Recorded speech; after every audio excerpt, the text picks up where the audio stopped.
Suriin natin ang device management sa pamamahala. Dito makikita ang lahat ng devices na konektado sa iyong account.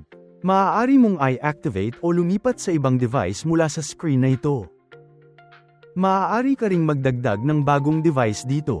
Sa pag-tap sa anumang device, makikita mo ang kumpletong impormasyon ng machine.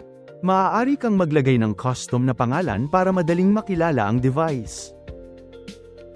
Sunod ay ang device settings. Ilagay ang password ng device upang ma-access ang settings.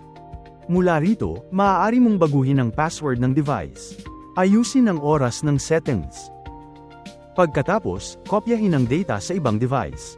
Para kopyahin ang data, piliin ang bagong machine, markahan ang impormasyong ibabahagi, at i-click ang send. Kung gusto mong alisin ang device sa listahan, itap lang ang remove device. Pagkatapos ng pagbabago, itap ang save. Tinutulungan ka ng seksyong ito na pamahalaan ng maayos ang lahat ng iyong attendance devices.